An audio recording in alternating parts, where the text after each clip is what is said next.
नमस्कार दोस्तों।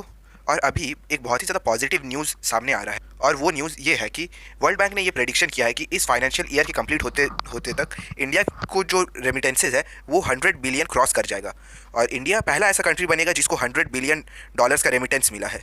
तो आज के इस वीडियो में हम लोग यही डिस्कस करेंगे कि ये रेमिटेंसेज होते क्या है, इंडिया ने फाइनेंशियल ईयर 2022 से लेकर 23 तक 100 बिलियन डॉलर्स का जो रेमिटेंसेज पुल किया है वो कितना बड़ा बात है, और क्या इंडिया के अलावा भी कोई और कंट्री है जिसको इतने रेमिटेंसेज आए हैं। प्लस इसके साथ हम लोग ये भी डिस्कस करेंगे कि एक कंट्री के इकोनॉमी को चलाने के लिए जो ये रेमिटेंसेज है, जो फॉरेन डायरेक्ट इन्वेस्टमेंट है, इसका क्या रोल होता है और इन दोनों में अंतर क्या है। तो आज का ये वीडियो इकोनॉमी के पर्सपेक्टिव से बहुत ज़्यादा इन्फॉर्मेटिव रहेगा। तो बिना ज़्यादा देरी के वीडियो शुरू करते हैं। तो देखिए, वर्ल्ड बैंक ने ये प्रेडिक्शन किया है कि इंडिया इजीली 100 बिलियन डॉलर्स का जो रेमिटेंसेज है वो इजीली क्रॉस कर देगा इस फाइनेंशियल ईयर के कंप्लीट होते होते तक, और इंडिया दुनिया का पहला ऐसा देश बनेगा जिसको 100 बिलियन डॉलर्स के रेमिटेंसेज आए हैं।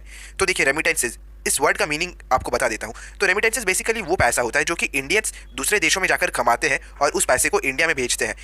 जैसे कि एग्जांपल के तौर पे कोई एक पर्सन को यूएसए के नासा में नौकरी लग गया, तो वो नासा से कुछ अर्निंग करेगा और उस अर्निंग में से कुछ अमाउंट ऑफ मनी वो अपने फैमिली को सपोर्ट करने के लिए इंडिया भेजेगा। तो जो अमाउंट उसने भेजा है इंडिया में, उसी को हम लोग रेमिटेंस कहते हैं। और ये जो रेमिटेंस है इसके ऊपर गवर्नमेंट टैक्स भी लगाता है, और जो ये रेमिटेंसेज है ये एक बहुत बड़ा सिग्निफिकेंट रोल प्ले करता है छोटे कंट्रीज़ के इकोनॉमी को लेकर। जैसे कि बांग्लादेश, श्रीलंका, यहाँ के बहुत सारे वर्कर्स मिडिल ईस्ट कंट्रीज़ में जाते हैं, वहाँ पे सर्विस देते काम करते हैं और वहाँ से कुछ अमाउंट ऑफ मनी अपने कंट्री में भेजते हैं।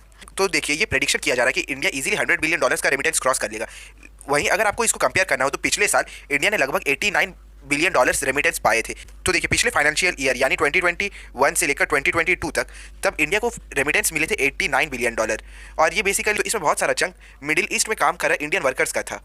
लेकिन इस फाइनेंशियल ईयर में जो ये रेमिटेंस है वो 800 बिलियन डॉलर इजीली हो जाएगा, और ये 25% ज़्यादा रहेगा एफडीआई से। एफडीआई मतलब फॉरेन डायरेक्ट इन्वेस्टमेंट। जैसे कि कोई बाहर का कंपनी इंडिया में कुछ इन्वेस्टमेंट करता है, इंडिया में कोई कंपनी की शेयर परचेस करता है, तो उसको हम लोग फॉरेन डायरेक्ट इन्वेस्टमेंट कहते हैं। तो इससे साफ दिखता है कि इंडिया के जो सिटीजन है जो बाहर के देशों में जा रहे हैं, उनके पास इतना ज़्यादा, वो लोग इतने ज़्यादा सक्षम हो गए हैं कि उन्होंने जो पैसा इंडिया में अपने फैमिली को सपोर्ट करने के लिए भेजा वो 25% हायर है फॉरेन डायरेक्ट इन्वेस्टमेंट से, जो कि बहुत बड़ा बात है। और अगर हम लोग इस फाइनेंशियल ईयर के रेमिटेंस को कंपेयर करेंगे तो ये पिछले साल से 12% ज़्यादा है, और इसमें से एक बहुत बड़ा चंक इस साल यूएसए से आ रहा है। यूएसए से लगभग 23% रेमिटेंस आ रहा है, यानी 100 बिलियन डॉलर्स में से लगभग 23 बिलियन डॉलर यूएसए से आ रहा है। और इस कारण से इंडिया और यूएसए के बीच में जो इकोनॉमिक रिलेशन है वो बहुत ज़्यादा डीपेंड हो जा रहे हैं। और इन सब के अलावा अगर हम लोग देखें तो यूके, यूएसए, सिंगापुर, इन सब से अमूमन पहले 26% तक रेमिटेंस आते थे, लेकिन ये इस फाइनेंशियल ईयर में बढ़ के 36% हो गया, जो कि एक बहुत ही बड़ा बात है। और इससे ये दिखता है कि इंडिया के जो भी सिटीजन है वो इन सब देशों में व्हाइट कॉलर जॉब्स पा रहे हैं, यानी वो लोग जो काम करें वो एक बहुत ज़्यादा स्किलफुल काम है, प्लस वो लोग मोस्टली कुछ सर्विस दे रहे हैं।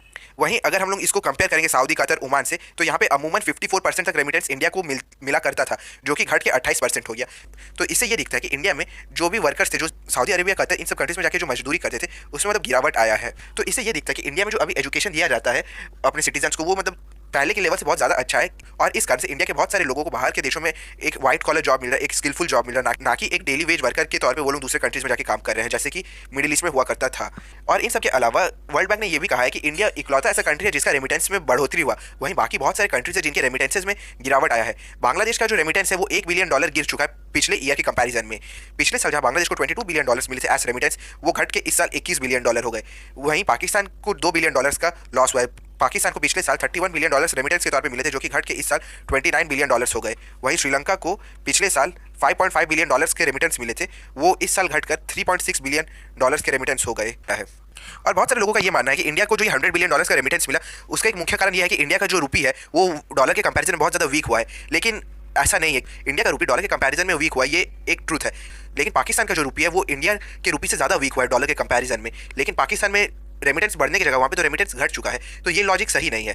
इंडिया में जो रेमिटेंस है वो बढ़ा है, लेकिन साथ ही साथ इंडिया का जो रूपी है वो डिवैल्यू किया, तो इस कारण से क्या हुआ कि रेमिटेंस का जो अमाउंट है वो ज़्यादा इंक्रीज हो गया है। जैसे कि डॉलर को आप अगर इंडियन रूपी में अभी कन्वर्ट करेंगे तो वो 80 रुपी करके पड़ेगा। पिछले साल तक यानी 2021 तक वही डॉलर को अगर आप इंडियन रूपी में कन्वर्ट करते तो वो 75 तक में आ जाता था। तो ये भी एक नोट करने का पॉइंट है कि इंडियन रूपी वीक हुआ तो इस कारण से रेमिटेंस बढ़ा, लेकिन ये अकेला कारण नहीं जिस कारण से रेमिटेंस बढ़ा, इसके अलावा भी बहुत सारे फैक्टर्स हैं जिसके कारण से रेमिटेंस बढ़ा। जैसे कि मैंने वीडियो के शुरू में बताया था, इंडिया में जो एजुकेशन अपने सिटीजन्स को दिया जा रहा है वो पहले के कंपैरिजन में ज़्यादा अच्छा है, प्लस इंडिया जो भी सिटीजन्स हैं उनको दूसरे कंट्री में स्किल्ड जॉब ज़्यादा ऑफर किए जा रहे हैं। इंडिया के जो भी सिटीजन्स हैं उनका स्टेम सब्जेक्ट मजबूत है। स्टेम यानी science, technology, engineering and mathematics, ये चारों सब्जेक्ट में इंडिया के स्टूडेंट्स बहुत ज़्यादा स्ट्रॉग है, और इस कारण से बाकी ग्लोबल वर्ल्ड में इंडियन इंजीनियर्स का ज़्यादा डिमांड हो रहा है, इंडियन आईटी एक्सपर्ट्स का ज़्यादा डिमांड हो रहा है, और इस कारण से उनको हाई पेइंग जॉब दूसरे कंट्रीज में मिल रहा है, और इस कारण से रेमिटेंस बढ़ रहा है। तो ये भी एक फैक्ट का बात है। और जैसे कि मैंने कहा था कि इंडिया का रेमिटेंस $100 बिलियन है, लेकिन इंडिया के जस्ट बाद वर्ल्ड बैंक ये प्रेडिक्ट कर रहा है कि मेक्सिको को फाइनेंशियल ईयर 2022 से 2023 तक $60 बिलियन का रेमिटेंस मिलेगा। उसके बाद मेक्सिको के बाद आता है चाइना $51 बिलियन, फिर आता है फिलीपींस $38 बिलियन, फिर इजिप्ट $33 बिलियन, उसके बाद Pakistan with $29 billion and Bangladesh with $21 billion. तो जस्ट आप देखिए, इंडिया के बाद मेक्सिको, दोनों के बीच में $40 बिलियन का डिफरेंस है, जो कि एक बहुत ही बड़ा नंबर है। तो देखिए, रेमिटेंस के मामले में इंडिया के जस्ट बाद मेक्सिको आता है।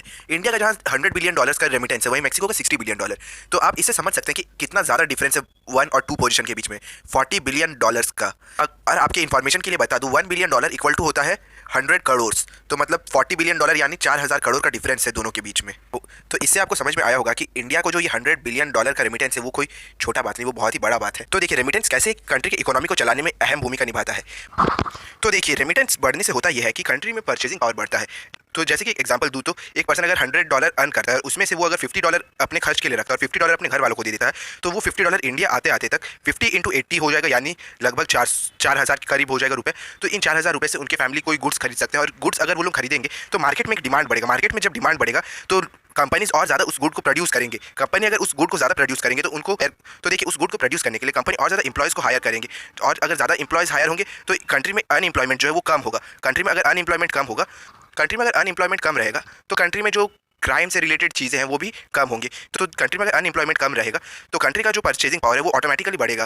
तो देखिए, जस्ट रेमिटेंस के कारण से कितना बड़ा चेंज आ जाता है पूरे कंट्री के इकोनॉमी पे। तो इसीलिए एक कंट्री का रेमिटेंस बहुत ज़्यादा मैटर करता है। प्लस देखिए, रेमिटेंस से होता ये है कि ये रूपी को भी स्टेबलाइज करता है। जैसे कि आपको पता है कि इंडियन रूपी डॉलर के कंपैरिजन में बहुत ज़्यादा पिट रहा है, तो वहीं कोई बाहर के देश से पर्सन अपने जो डॉलर है उसको बेच के इंडियन रूपी परचेज करता है, तो इससे रूपी स्ट्रांग होता है।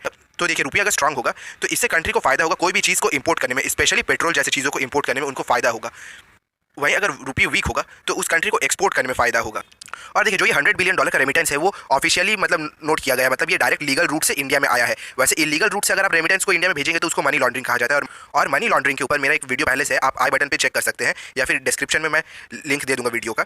तो पाकिस्तान जैसे देश में अभी मनी लॉन्ड्रिंग ज़्यादा हो रहा है, क्योंकि देखिए, पाकिस्तान के जो भी लोग हैं उनको अपने गवर्नमेंट के ऊपर थोड़ा सा भी ट्रस्ट नहीं, क्योंकि हर कुछ महीनों में गवर्नमेंट बदल जाता है, अपोजिशन पावर में आ जाता है। तो इस कारण से वहाँ के लोगों को अपने गवर्नमेंट पे ट्रस्ट नहीं है, और वो अपने गवर्नमेंट को टैक्स देना भी नहीं चाहते, तो वो लोग इलीगल मेथड अपनाते हैं, और इलीगल मेथड में मनी लॉन्ड्रिंग आता है। और इस कारण से भी पाकिस्तान का जो रेमिटेंस है वो कम हो सकता है। ये कोई कंफर्मेशन नहीं है, बस ये मैं एक फैक्ट का बात आपको बता रहा हूँ। ये भी एक वजह हो सकता है रेमिटेंस कम होने का किसी देश का, कि वहाँ पे मनी लॉन्ड्रिंग ज़्यादा हो रहा है, मतलब इलीगल रूट के थ्रू पैसा भेजा जा रहा है। लेकिन मेरे अकॉर्डिंग अभी दुनिया में एक तरह से मंदी का दौर चल रहा है, और इस कारण से बहुत सारे कंट्रीज का रेमिटेंस कम हुआ है। वहीं इंडिया एक शाइनिंग फिगर के तौर पे खड़ा है जिसका रेमिटेंस बढ़ा है।